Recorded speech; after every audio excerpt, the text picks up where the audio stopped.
Hello and welcome back to my channel. Today we are going to be talking about my October TBR.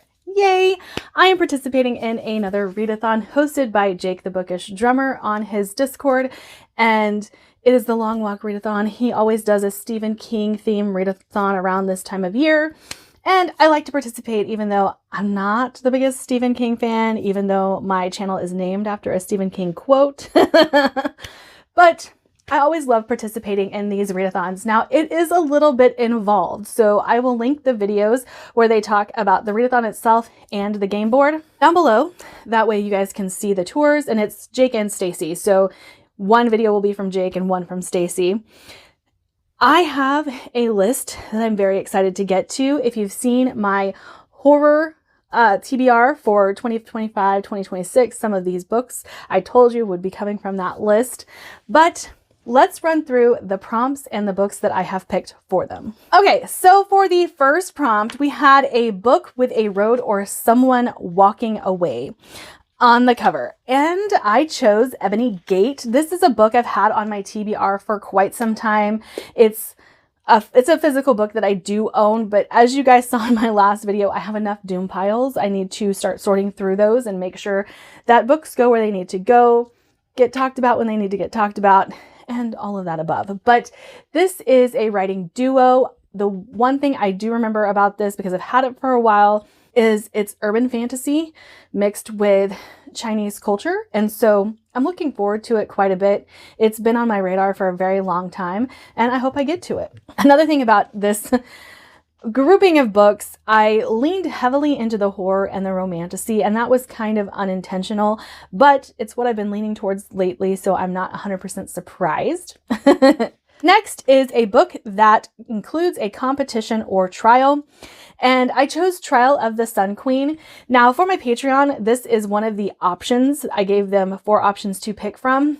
This is one of the options, but that poll has not closed yet, so I don't know what book we will be reading for the Patreon. And this is one that I've had on audio for quite some time. I've been looking forward to it. I love trials competitions. I have been a big fan of romantasy lately, and I've heard quite a few people say that they really enjoyed it. So that's what put it on my radar and why I own it. Next is a book with a character in a life or death situation. Now there's another romantasy. This is again is on the poll for my Patreon. Broken Souls and Bones by L.J. Andrews, I believe, is the author. Becca in the books has talked about this author a lot recently, and it's got me very interested, very intrigued. We tend to agree on romantasy, and since she liked this one so much, I had to go ahead and get it on audio, and I do own it that way. And so I'm very excited to get to it. Number 4 is a book that shares a title word with a game show, and I picked A Game of Veils. Again, this is another that is on my Patreon list of options, and another romantasy I'm very excited to get to. Eva Chase, I've heard that it's likely I will like her writing, but I'm not 100% sure that I'm going to like her books. I know that they are kind of slow paced, pretty character driven, not smut forward. Like there's some things that make me think that I could like it, but I might not.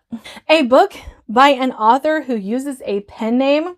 Now, I used to be a huge fan of Nora Roberts back in the day. I have read so many of her books, and since joining BookTube, she's kind of gone to the wayside for me, but it hasn't stopped me from buying them.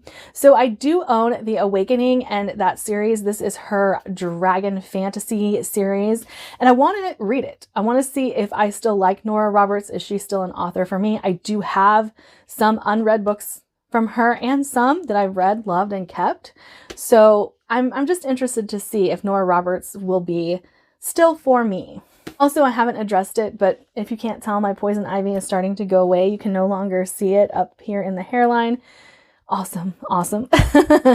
Next is a book that has been adapted, and a book that I have put on many a TBR, Mickey 7. I have been meaning to read this for quite some time. If you guys haven't seen, Robert Pattinson plays Mickey in the movies. This is a sci-fi book that I've had on my list for a while that I really want to get read, and I'm hoping to get to it in October. Next is a book narrated by a favorite author. So this is the final selection that I let my Patreon, or put on my Patreon poll. And it will be Guild by Raven Kennedy. I have not read this book yet, but I did learn the narrator for Kingfisher and Quicksilver is a narrator for this book as well. So I really love Kingfisher's narration, and I'm hoping to love this as well. I know only that this is a King Midas retelling, but a lot of my friends really, really love this. And the inspiration for this, since this is Jake and Stacey's Readathon, I picked up one that I knew Stacey liked. Read an author for the third time. Bury Our Bones in the Midnight Soil by V. Schwab. If you watched my last video, you will know why I'm having this reaction. I don't like V. Schwab. I have not liked V. Schwab in the past, and I have her as second chance on the horror bingo board. And this says for the third time. I'm actually giving V. Schwab a third chance. So it's a final chance, but I put it on a second chance because there's no other that I can think of that would fit the second chance prompt quite as well. Next would be a book by an up-and-coming horror author, and I picked The Crimson Road by A.G. Slatter. I have been trying to get everyone to read A.G. Slatter for a while, and it has worked. A lot of my friends have started picking her up and loving the books. Her books are always very gothic. This is a vampire story set in her sourdough world, and I have loved every book. I think Briar Book of the Dead might be my favorite. I'm looking at them. I have them stacked up over here. Probably Briar Book of the Dead. I do love stories about witches, so it tracks that would be the one that I like the most. The next is a book with a black, I think it was black, white, or orange cover. And I went with The Unworthy, which is all of the above. I have been looking forward to this. This is one that I got at the start of the year through Aardvark, and I have been trying to read through my book box books as much as possible, reading my physical TBR as much as possible. So it seemed right to add this to the list because it's a horror novel. Who doesn't want to read horror in October? And it's one that I haven't been able to get myself to read as of yet, mainly because I've heard a lot of people say that they didn't like it, but I'm hoping that I will. I'm really hoping that I will. Next one is a book about a character on the run, and I said in my horror video that this one would come up again. When the Wolf Comes Home by Nat Cassidy. I'm very excited to get to this one. This is Nat Cassidy's fast-paced horror novel about werewolves, I'm assuming, because that is what it seems like we're running from. But very, very much looking forward to it. I'm probably going to say that about every book. I'm sorry. I am looking forward to most of the books on this list, aside from Bury Our Bones in the Midnight Soil. Book by an author who typically releases a book a year. I put Beach Read on this because I have a really pretty edition of Beach Read, and I want to get it read so I can tell myself I own a special edition of it for a reason instead of, you know, just keeping it on the back burner and not reading it in fear of that special edition not being one I should have purchased. Next is Bully or Mean-Spirited Character. I put Blood on Her Tongue for this square because I am assuming, since this is a Dracula retelling, we will have some instances where we are directly involved with Dracula. If not, I might have to come up with a different book for this, but I will be reading Blood on Her Tongue regardless because that is the horror read-along book that I started over on Fable. So regardless of if it fits this or not, I'll be reading the book and might have to see if I can fit it in somewhere else, but I am assuming Dracula is going to be part of it, and I picked him as the bully or mean-spirited character. Next is Small Town. Now, I put Done and Dusted on here by Lila Sage. However, I have come to find out that her new series is set in a small town and involves ghosts. So I can't remember the name of the book, but I'm going to put it here. That is what I'm actually going to slot into this spot instead of Done and Dusted, because it fits with the spooky season vibes, and I'm a little bit more intrigued by that than I am the whole cowboy thing, because I live in Oklahoma and cowboys are overdone. And so, yeah, that's what I'm putting here instead of Done and Dusted. I think I will like it. I've heard a lot of good things about Lila Sage's writing, so I am hoping that it will work for me a lot better than cowboys will. Next is a book featuring the paranormal or the occult. I have put The Book of Witching by C.J. Cook here.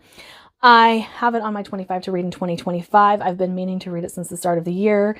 I've owned it since the end of last year, and I think I will like it. I know it reads more historical fiction than it does horror, and I did have problems with the reformatory reading that way, but I know going into it that it reads more historical fiction than it does horror, but it does deal with chasing down a lost grimoire and things like that. So definitely deals with witchcraft. Next is Character Who is Imprisoned, and I'm gonna go with Poison Study because I have been meaning to read it for so long. This is a book that my friend Kate recommended to me even before BookTube. And so I need to get on it. I own the original trilogy and I need to get them read. I need to stop putting it off. I think I will like it. As I said before, me and Becca from Becca and the Books, our romantasy tastes seem to align, and she really liked the first one at least. So I'm going to give it a shot. I definitely need to start reading some of the books I've had on my TBR for a really long time. Okay, next we have a book written in collaboration or someone who has written and collaborated on another project. I chose Seven Devils for this. Again, TBR veteran. This is one that I have been meaning to read for a very long time. I have many books by, I have To Cage a God on my 25 to read in 2025, but I've been meaning to read something by Elizabeth May for quite some time. And so this was the original book that was on my TBR. To Cage a God came later. So I'm going to add this one. Next is Zombies, Necromancy, Reanimated Corpses. I'm going to put Blood of the Old Kings here. I have not been reading the epic fantasy that is on my TBR though. I have not been doing it. I don't know why. I can't tell you why. I've been avoiding it and that's all I can say. But this is in my video of series that I want to start, which I can link that below as well. So I'm very excited to get back into epic fantasy, but I have yet to do it. I don't know how to explain it. I don't even know what to say. And lastly, we have Discord Buddy Read on here, and I put The Last House on Needless Street because they hadn't posted the new Buddy Reads. But this is a book that I really, really want to read, and I have Catriona Ward as an author that I really want to try in the back of my mind. So she's made it to my horror bingo board. She's made it on this TBR, and I'm just very, very excited to see if I will like her writing style because I know it's kind of hit and miss. There's a lot of people who love it, a lot of people who don't love it. That is it for my October TBR because I talked about what books will be on my Patreon poll and I talked about the book that will be in the horror read along. So like, subscribe, do all the fun things. I'll see you guys in my next video. Bye.